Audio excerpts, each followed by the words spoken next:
네, 오늘 오전에는 이른바 고발 사주 의혹의 한 당사자인 김웅 의원의 기자회견이 있었고요. 그리고 조금 전에는 윤석열 후보의 기자회견이 있었습니다. 좀 더 들어가 보도록 하겠습니다. 윤석열 후보 캠프의 윤희석 대변인과 이야기를 나눠보겠습니다. 안녕하세요. 네, 안녕하십니까. 예, 너무 이슈들이 많아서 사실 안녕하진 않죠. 캠프도 바쁘죠. 네, 좀 바쁩니다. 오늘 윤석열 후보의 기자회견은 오늘 전격적으로 결정된 건가요?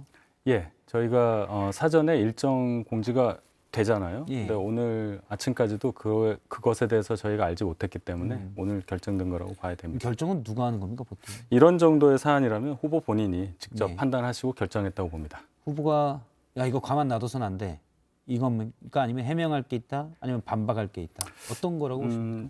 제 생각에는요, 오늘 김웅 의원의 회견이 어느 정도 사실관계를 확정지을 수 있는 뭔가가 나왔더라면 모르겠으나 언론 보도보다 더 오히려 헷갈리게 만드는 결과가 있어서 이 상황을 그대로 둘 경우에 사태가 더 커지고 뭔가 바로잡을 수 있는 그런 타이밍을 놓칠 수 있다는 판단을 하셨을 걸로 생각합니다. 예.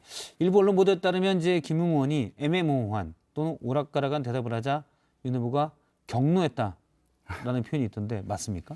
제가 그 장면을 보지를 못했기 때문에 경로라는 표현까지는 제가 모르겠고. 근데 캠프에서 이렇게 딱 야 오늘 후보 경로했어.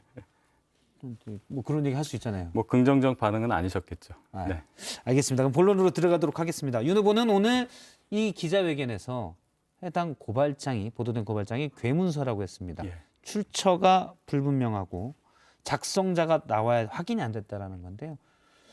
그럼 근데 고발장은 사실은 4월에 나왔던 그 고발장이 8월에 초안으로 삼익이 됐기 때문에 괴문서는 아니잖아요. 문서 자체는 있잖아요. 괴문서의 정의를 후보가 이렇게 얘기를 했습니다. 만들었다고 인정되는 사람에게 물어봤더니 예. 그 사람은 정작 자기가 만든 적이 없다고 얘기한 문서는 괴문서라고 봐야 된다. 예. 출처를 알 수가 없으니까요. 예. 그렇기 때문에 신빙성이 없다 이렇게 표현한 것입니다. 그걸로 설득력이 있을까요? 대부분의 범인들에게 이건 그냥 예입니다. 대부분의 범인들에게 네가 범인이지라고 하면 누가 범인이라고 합니까? 그러려면 검찰도 경찰도 필요가 없죠. 제일 중요한 그 사람의 건 주장만 믿을 수는 네. 없잖아요. 정황과 여러 가지를 봐야 되는데. 보도에 의하면 손준성 검사가 작성한 걸로 추정이 되는데 손준성 검사가 부인하지 않았습니까? 예. 거기에 대해서 괴문서라고 정의를 내린 겁니다. 근데 이제 정황이라는 게 있잖아요. 저희가 사실은 그렇게 진실에 대해서 확정을 하려면 대법원 판결까지 봐야 되기 때문에 물론 대법원 판결도 재심에서 무너지는 경우가 종종 있습니다만 네. 그 전에는 정황으로 서로 간에 합리적인 추정을 할 수 있는데 손준성 검사는 연차를 내고 오지 않아요. 물론 네. 진실은 모르죠. 네. 그런데 캡처된 화면에는 손준성 보냄이라고 돼 있습니다. 네. 일단 상식적으로 볼 때는 설득력이 후자의 정황에 더 있는 게 많은 사람이 생각할 수 있지 정황상 않을까요? 그렇게 말씀하실 수 있는데 저희 입장에서는 괴문서예요. 저희가 예를 들어 종이로 출력된 정식으로 나온 문서를 갖고 있거나 그런 것도 아니고 촬영된 본이 있고 손준성 보냄에 대한 어떤 뭐라고 할까요? 증거 능력이라고 할까요? 예. 이것이 과연 진짜 손준성이 맞는지 여부에 대해서도 이론이 있을 수 있기 때문에 괴문서라고 표현을 한 거고요. 예. 이 문서에 대해서 저희가 전혀 인정을 안 하겠다. 이것에 대해서 얘기하고 싶지 않다. 이런 것은 아닙니다. 이 문서의 출처와 예. 이 문서의 작성자에 대해서 더 확실한 사실관계가 증명이 돼야 한다는 차원으로 말씀드린 것입니다. 알겠습니다. 아직 이 문서가 확정된 사실은 아니지 않느냐라는 취지라는 말씀이시죠? 그렇습니다. 예. 하지만 언론계에서 이제 괴라고 하면 이거는 뭐 이른바 지라시 네. 근거가 아주 없는 네, 이해합니다. 이렇게 이해를 하기 때문에 네네. 그렇게 따지면 적절한 표현은 아닐 수도 있어서 예, 예. 여쭤본 거고요. 네네. 그다음에 공작이라고 얘기했을 때 그 근거로 오늘 윤 후보가 든 건 제보자의 신뢰성입니다. 기자들도 알지 않느냐. 캠프에서는 제보자가 누구라고 특정하고 있습니까? 특정했다기보다는 이미 언론 보도 또는 여러 가지 돌아다니는 얘기들로 인해서 어떤 사람으로 추정이 된다는 것은 다 알고 있습니다. 예. 거기에 근거한다면 어느 정도 후보가 말씀하신 그런 부분, 공작 차원의 어떠한 일이 있었지 않냐는 합리적 의심을 할 수도 있는 상황이라고 봅니다. 그러면 그 이른바 제보자로 추정되는 사람들의 과거 행동을 봤을 때 조작이나 이런 신뢰받지 못한 행동이 많았었다는 말인가요? 표현은 공작인데요. 예. 제가 조금 더 첨언을 한다면 어떠한 특정한 의도를 갖고 이 보도가 이루어진 게 아닌가 이렇게 생각을 합니다. 상식적으로 봤을 때 지금 당시 검찰총장이었던 윤석열 후보가 본인과 본인의 처 그리고 본인과 가까운 검사와 관련된 사안에 대해서 대리하여 당이 미래통합당이 고발을 해달라는 의뢰를 했다는 거 아니겠습니까? 예. 그 과정에 있어서 본인이 직접 하지 않고 본인의 부하 검사를 시키고 또 그 검사가 본인과 친한 또 검사를 통해서 검사 즉 전직 검사를 통해서 당과 이렇게 연결이 되는 그런 그림을 그리고 이것은 고발 사주에 가깝다 이런 의혹을 제기한 건데요. 해당 매체가 그렇게 의혹을 네. 제기했죠. 상식적으로 볼 때 그것이 과연 그것을 하고자 하는 사람의 의도와 부합하겠느냐는 의문을 먼저 던집니다. 이건 그젠가요? 어젠가 발표한 오해 진실의 어떤 그런 입장인가요? 예, 그러니까 상식적으로 생각하자는 거예요. 애초 시작이 그런 의도를 갖고 있다고 봤으면 그냥 본인이 직접 전화를 하면 됩니다. 미래통합당에 아마 가까운 검사 출신 의원들이 여러 명 계시니까 예. 직접 전화하는 게 훨씬 빠르고 훨씬 더 비밀을 더 보장할 수 있는 그런 방법이 되겠죠. 그런데 굳이 여러 단계를 거쳐서 할 이유가 없다는 그런 상식을 말씀드리는 거예요. 그걸 안다면 아무리 보도를 하는 차원에서 캡처본을 보고 어떤 제보자의 얘기를 들었다 하더라도 이것이 말이 되는 얘기인가라는 생각을 한 번쯤 해볼 겁니다. 상식이란 게 사실 서 있는 사람 자리마다 상식이 또 다 달라서 예를 들어서 이런 반론도 가능합니다. 직접 전화하기에는 부담스럽기 때문에 사실은 뭐 회사에서 그런 게 있잖아요. 급이 높은 사람이 얘기할수록 무게가 커지기 때문에 밑에 좀 돌려서 얘기하거나 그런 경우도 또 있거든요. 그렇다면 손준성 검사와 윤석열 당시 총장의 관계가 그런 정도로 얘기할 만한 관계가 되느냐 여기까지 얘기가 들어가야 되는데 예. 알겠습니다. 일단 앞서 제보자 문제를 얘기를 하셨는데요. 제보자가 예를 들어 제보에 공익 제보자로서 자격이 있냐 없냐를 오늘 윤석열 후보는 얘기했는데 제보라는 게 여러 가지가 있거든요. 정의감에 불탈 수도 있고요. 상황에 분노할 수도 있고요. 또는 그냥 미워서 제보할 수도 있고요. 네. 대부분 내부 고발이 거기서 꼭 의도의 선량함을 따질 것은 아니거든요. 근데 혹시 제보자 뒤에 특정 캠프가 있다고 보시는 건가요? 그 제보자에 대해서 저희가 문제를 삼을 수밖에 없는 이유는 예. 공익 제보자로 갑자기 정해지면서 이 공익 제보자라는 틀 안에 이제 숨게 되는 과정, 그 예. 과정에 대해서 저희가 좀 불합리하다고 생각하는 거예요. 공익 제보자가 될 수도 있겠지만 지금 이 사안은 정치적으로 가장 예민할 때 대선을 앞두고 대선 지지율 1위를 달리고 있는 후보에 대한 어떤 의혹 제기와 관련된 사안입니다.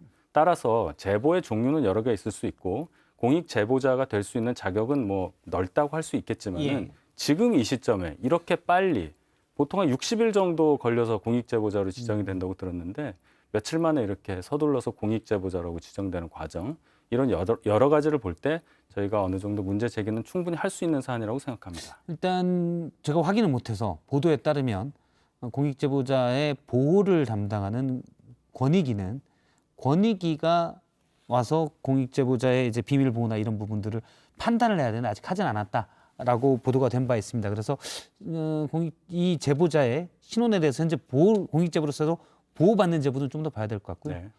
또 하나는 방금 말씀하신 대로 한다면 정확히는 윤 후보가 얘기한 대로죠. 큰 건은 오히려 그러면 제보를 못하는 거 아닙니까? 폭발력이 큰 건은 나와서 떳떳이 밝혀라라고 하면 정말 폭발력이 큰 건에 대해서 누가 제보할 수 있겠습니까?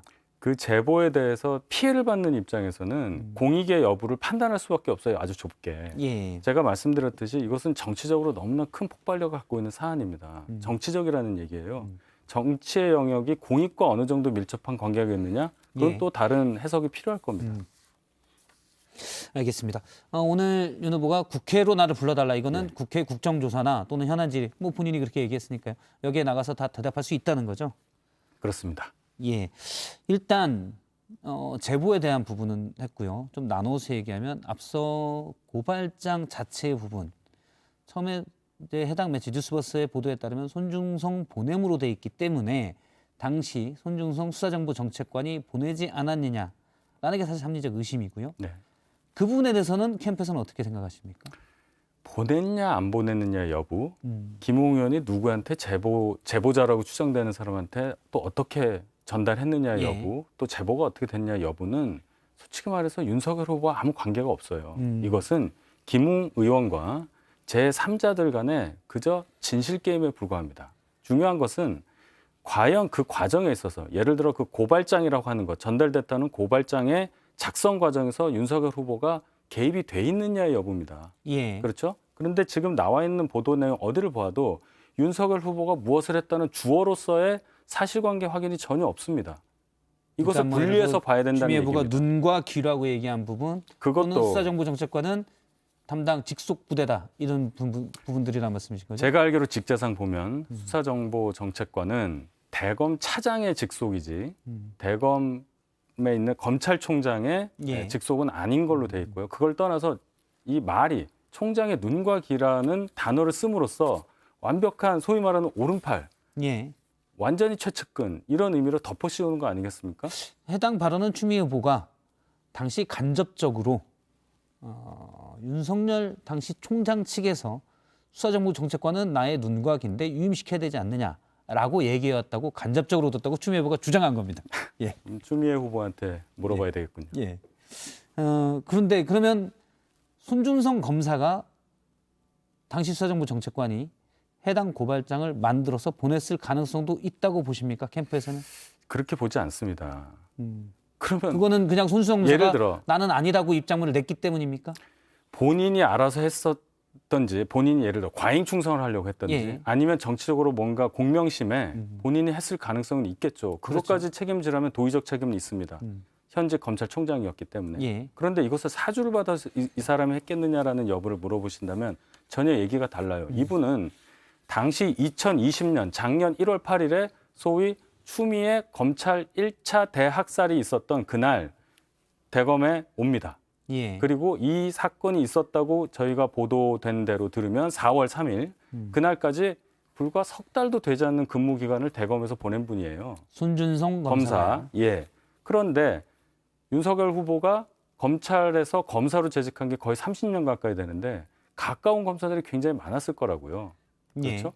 근데 대검에 근무한 지 얼마 되지 않은 그 검사, 친분 관계가 얼마 없는 검사에게 이런 은밀한 일을 사주라고 하는 말을 쓰기가 좀 그렇긴 하지만 시켰을 리가 없다고 저는 생각해요. 예. 그런 상식에 기반한 합리적 판단을 한다면 이 보도가 어느 정도 특정한 의도와 예단을 갖고 이루어진 보도라고밖에 저희는 주장할 수 없는 겁니다. 예, 물론 이제 여러 가지 정황상으로 얘기할 수밖에 없는 것이고 증거가 지금 윤 없잖아요. 대변인님은 상식적인 수준에서 이건 납득이 잘 안 된다라고 이제 말씀을 하시는 부분이고요. 다만 이제 저도 상식적이지 않은 일을 가끔 많이 되더라고요. 예. 왜냐하면 사람이 컴퓨터처럼 움직이지가 않기 때문에 예. 그러니까 저희가 눈에 갑자기 띄어서 야 네가 좀 보내라고 할 수도 있는 거고. 그러니까 답답한 부분을 하나 예. 말씀을 드리면 없었던 일을 증명하는 것은 정말 그렇죠. 어렵습니다. 왜냐하면 직접 증거가 없기 때문이에요. 그렇기 때문에 이렇게밖에 말씀드리는 이 상황이 너무 답답합니다. 네가 안 했다는 걸 증명해. 네. 라는 것은 너무 힘들죠. 부존재 증명이. 그래서 오히려 오늘 김웅 의원의 기자회견에서 뭐라도 나오기를 오히려 속으로 바랬습니다. 그래야 저희가 뭐라도 반박을 할 수 있는데 아무것도 없었기 때문에 실망했습니다.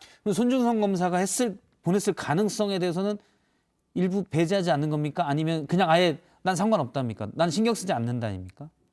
제 입장에서는 판단할 이유가 없다 판단할 이렇게밖에 이유가 말씀 못 드립니다. 자, 그러면 이렇게 그러니까 사주 고발, 사주 의혹이 이 사주의 주체가 손준성 검사냐, 총장이냐, 그 뒤가 총장이냐죠. 당시 윤 총장이냐인데 네. 만약에 손준성 검사라면 윤 총장은 책임이 없습니까? 도의적 책임이라고 아까 말씀드렸습니다. 그 정도가 검찰의 당시 이전 범죄정보기획관 모든 정보를 가지고 있는 총장 산하에 수사정보정책관이 관련 정보를 이용해서 여당 정치인의 고발을 사주하는 게 도의적 책임 정도일까요? 만약 정도 현직이라면 거의 물러날 만한 일이거든요. 이거는. 이미 물러났으니까 더 책임을 물을 방법은 없고요. 그 정도 큰일이라는 거죠. 네, 큰일이라고 생각을 하는데요. 어쨌든 사실관계가 정확히 나오지 않았기 때문에 이 정도밖에 말씀을 못 드려요. 예, 알겠습니다. 만약 확신되면 예를 들어서 거기에 대해서는 도의적 책임으로 얘기할 수 있다는 말씀이시고요. 네. 알겠습니다. 국민의힘 윤석열 후보 캠프의 윤희석 대변인과 얘기를 나누는데 다음에 또 모시겠습니다. 네, 네, 고맙습니다. 알겠습니다. 감사합니다.